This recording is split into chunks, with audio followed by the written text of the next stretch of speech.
friends. Welcome to Science and Social Studies. Today, we are going to do something a little different. We are going to read the book Buffalo Before Breakfast. It's Magic Treehouse number 18. It's by Mary Pope Osborne. Now, this book is actually set in the same time frame that Lewis and Clark was exploring the Louisiana territories. So we're going to follow Jack and Annie into the Great Plains, which is right around where the Louisiana Territory was. And we're going to meet a Native American tribe called the Lakota. Okay, so let's go ahead and get started. Remember, I'll read the book and show you the pictures as they pop up. So like this one. Okay, see all those buffalo down there? All right, here we go. One summer day in Frog Creek, Pennsylvania, a mysterious treehouse appeared in the woods. 8-year-old Jack and his 7-year-old sister Annie climbed into the treehouse. They found it was filled with books. Jack and Annie soon discovered that the treehouse was magic. It could go to the places in the books. All they had to do was point to a picture and wish to go there. Along the way, Jack and Annie discovered the treehouse belongs to Morgan Le Fay. Morgan is a magical librarian from the time of King Arthur. She travels through time and space gathering books. In Magic Treehouse books 5 through 8, Jack and Annie helped free Morgan from a spell. In books 9 through 12, they solved 4 ancient riddles and became master librarians. In Magic Treehouse books 13 through 16, Jack and Annie had to save 4 ancient stories from being lost forever. In Magic Treehouse books 17 through 20, Jack and Annie must be given 4 special gifts to help free a mysterious dog from a magic spell. They have already received 1 gift on a trip to the Titanic, and now they are about to set out in search of the 2nd gift. So, chapter 1 is called Teddy's Back. Arf, arf, arf! Jack finished tying his sneakers. Then he looked out his bedroom window. A small dog stood in the early sunlight. He had floppy ears and scruffy brown fur. "Teddy," said Jack. Just then Annie ran into Jack's room. "Teddy's back," she said. "It's time." It was time for their 2nd mission to help free the little dog from a spell. Jack threw his notebook and pencil into his backpack. Then he followed Annie downstairs and past the kitchen. "Where are you two going?" their mom called. "Outside," said Jack. "Breakfast will be ready soon," she said, "and grandmother will be here any minute." "We'll be right back," said Jack. He loved his grandmother's visits. She was kind and funny, and she always taught them new things. Jack and Annie slipped out the front door. Teddy was waiting for them. "Arf, arf," he barked. "Hey, where did you go last week?" Jack asked. The small dog wagged his tail joyfully. There's that little tiny dog named Teddy. Then he ran up the sidewalk. "Wait for us," shouted Annie. She and Jack followed Teddy up the street and into the Frog Creek woods. They ran between the trees. Wind rattled the leaves. Birds swooped from the branches to the branch. Teddy stopped at a rope ladder that hung from the oak tree in the woods. At the top of the ladder was the magic treehouse. Jack and Annie stared up at it. "No sign of Morgan," said Annie. "Let's go up," said Jack. Annie picked up Teddy. She carried him carefully up the ladder.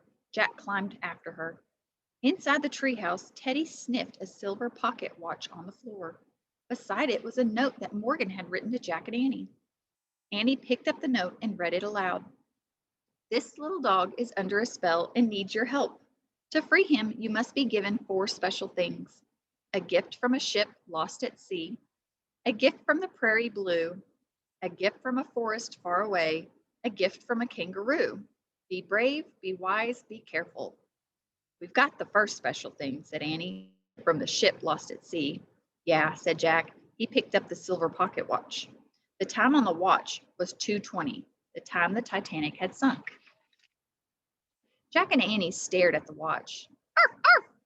Teddy's barking brought Jack back from his memories. "Okay," said Jack. He sighed and pushed his glasses into place. "Now it's time for the gift from the prairie blue." "What's that mean?" said Annie. "I'm not sure," said Jack.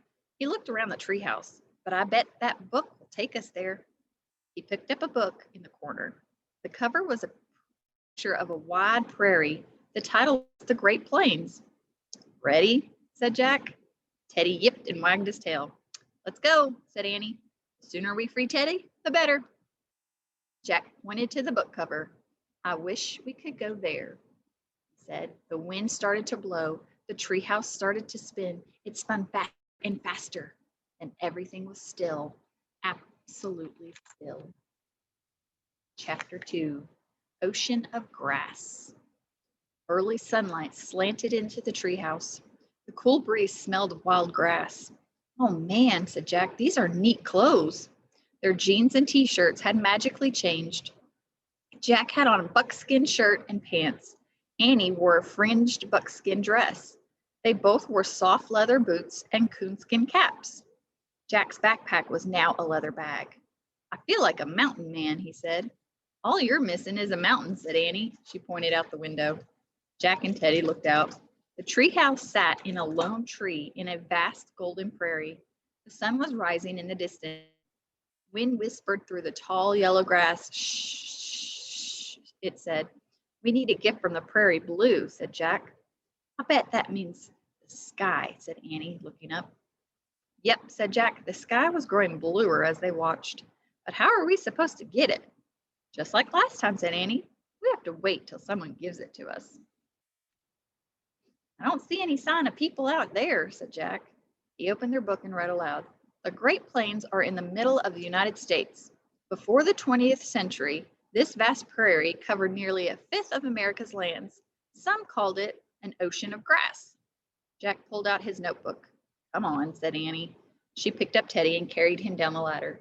Jack quickly wrote, Great Plains, lots of land.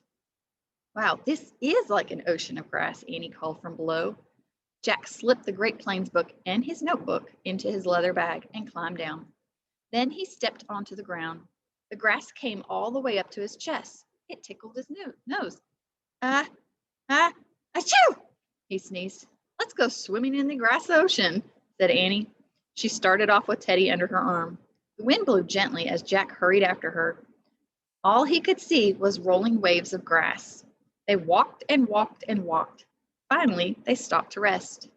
We could walk for months and never see anything but grass, said Jack. Arf, arf. Teddy says there's something great up ahead, said Annie. You can't tell what he's saying, said Jack. He's just barking.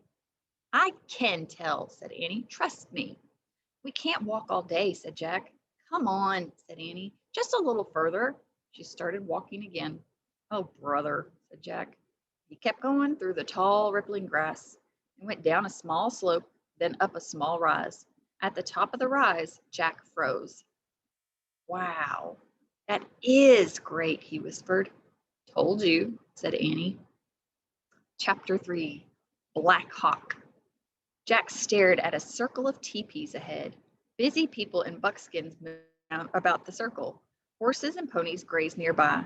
Jack took out the research book and found a picture of the teepees. He read, in the early 1800s, many different Native American tribes lived on the Great Plains.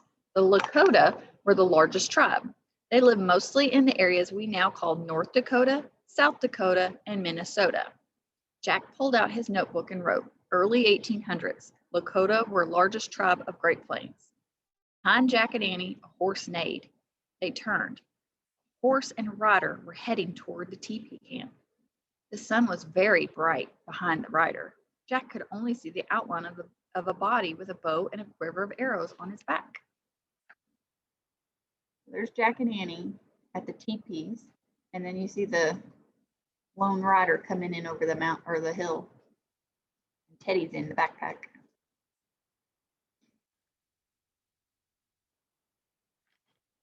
Jack quickly flipped through the book. He found a picture of a man on horseback carrying a bow and arrows. Below the picture, it said Lakota warrior. Jack read, everything changed for the Native Americans of the Great Plains after white settlers arrived in the mid-1800s. Fighting broke out between Lakota warriors and white soldiers. By the end of the 1800s, the Lakota were defeated. They lost both their land and their old way of life. Jack looked back at the rider. The warrior was coming closer. Get down, he whispered. Why? Said Annie. This might be the time when the Indians were fighting with the settlers, said Jack. Grass rustled as the warrior passed by them. His horse neighed again.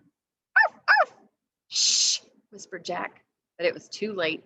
The warrior had heard Teddy's barking. He galloped toward them, grabbing his bow. Wait, shouted Jack. He jumped up from the grass. We come in peace. The rider halted. Now Jack saw that he was only a boy on a pony.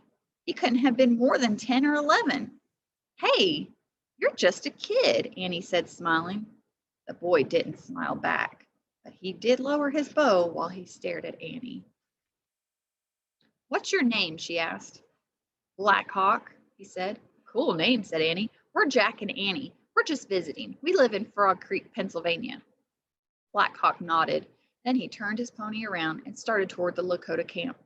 Hey, can we come with you? Called Annie. Black Hawk looked down. Yes, he said. Meet my people. You mean your parents? Asked Annie. No, they died long ago, said Black Hawk. I live with my grandmother. Oh, I'd like to meet your grandmother, said Annie. I'm going to see my grandmother today, too. Black Hawk nudged his pony forward again, and Annie followed with Teddy. Jack didn't move. What if the Lakota are at war with white settlers, he worried. What if they think we're enemies? Annie, Jack called softly. We don't know if it's safe or not. But Annie just waved for him to come on. Jack sighed. He opened the research book and quickly flipped through the pages. He wanted information about how to act the Lakota. On one page, he read, good manners to the Lakota means speaking as few words as possible and sharing gifts when visiting. On another page, he read, the Lakota admire those who do not show fear. Jack's favorite piece of information was, holding up 2 fingers means friend. Jack put his book away. He ran to catch up with Annie. Annie was telling Black Hawk all about their grandmother. The boy listened silently. Annie, Jack whispered, I just read that it's good manners to be quiet, and we should give gifts and not show fear. Also, holding up 2 fingers means friends. Annie nodded. Got that? Said Jack. Sure, she said. No talking, no fear, no problem. Jack looked up. He caught his breath. Ahead of them, the people at the campsite had stopped what they were doing. All eyes were turned to Jack and Annie. Jack quickly held up 2 fingers. Annie did the same. We are going to stop there today because we will start chapter 4 tomorrow. So friends, I will see you tomorrow.